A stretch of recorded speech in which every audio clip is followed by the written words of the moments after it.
Masih di Sapa Indonesia Malam, Komisi Pemberantasan Korupsi menggeledah rumah milik ex-wakil Menteri Ketenagakerjaan Immanuel Ebenezer.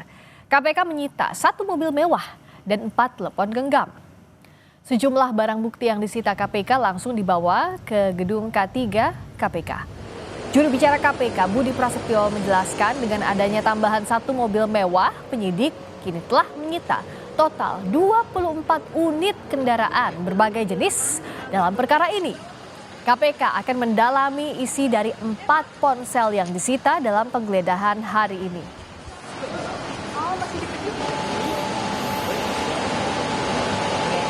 Tim melakukan penggeledahan di salah satu rumah di wilayah Pancoran, yaitu rumah saudara IEG. Dari penggeledahan itu, tim mengamankan sejumlah barang bukti elektronik dan juga aset dalam bentuk kendaraan bermotor roda 4. Dan hari ini juga langsung dibawa oleh penyidik ke K4. Ya, penyidik menemukan 4 handphone di plafon rumah yang bersangkutan.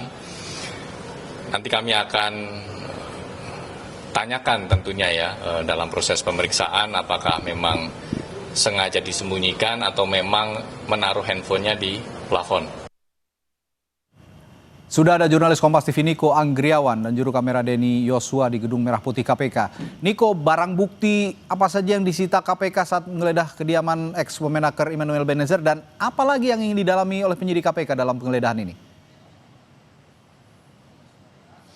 Ya Radi, tadi dijelaskan juga ada 4 ponsel yang disita dalam penggeledahan KPK di rumah dinas ex-wakil Menteri Tenaga Kerja Immanuel Ebenezer dan juga 1 unit mobil Toyota Alphard berwarna hitam dari rumah dinasnya di kawasan Pancoran, Jakarta Selatan.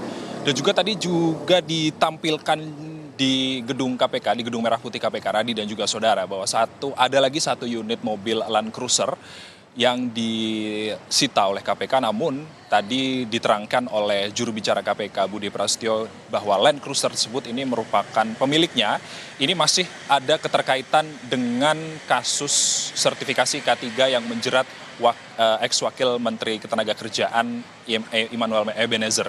Dan juga hingga saat ini ada 4 ponsel yang ditemukan oleh KPK di rumah dinas ex-Wamenakar tersebut. Dan ditemukannya ini cukup mencurigakan Radi dan juga saudara, ini ditemukannya di atas plafon di rumah dinasnya.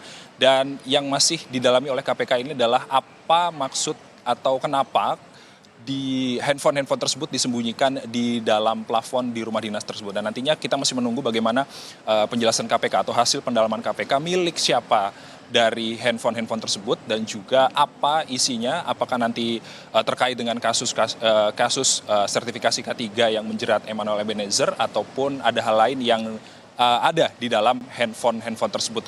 Dan juga terkait dengan tersangka, Radi dan juga saudara, sejauh ini KPK sudah menahan 11 orang tersangka termasuk Immanuel Ebenezer dan juga orang yang dijuluki Sultan yang merupakan koordinator bidang kelembagaan dan personel K3 Kemenaker yang bernama Irvian Bobi Mahendro.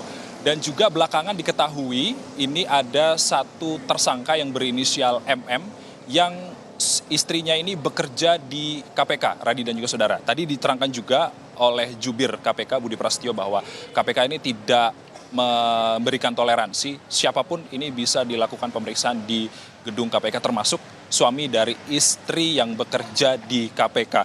Dan kedepannya KPK juga tidak menutup kemungkinan akan memeriksa Menteri Tenaga Kerja saat ini, yakni Yasirli, dan juga Menteri Tenaga Kerja era Presiden ke-7 Joko Widodo, yakni Ida Fauziah, terkait dengan kasus ini. Karena kasus ini berdasarkan keterangan dari Direktur Penyidikan KPK Asep Guntur Rahayu telah bergulir kasus pemerasan sertifikasi K3 ini telah bergulir sejak 2019 hingga 2024. Namun pemeriksaan dari Menaker Yasirli dan juga ex Menaker Ida Fauziah ini tergantung kebutuhan dari penyidik KPK itu sendiri. Untuk sementara demikian, Radi. Oke, kalau begitu setelah ini, selain tadi yang Anda katakan soal Menteri Yasiri, Menteri Ketenagakerjaan dan ex-Menteri Ketenagakerjaan sebelumnya Ida Fauziah yang juga kemungkinan akan diperiksa oleh KPK. Dalam tahap penyidikan saat ini, dalam konteks penggeledahan tadi yang sudah dilakukan oleh KPK, apalagi yang akan didalami? Singkat saja, Niko.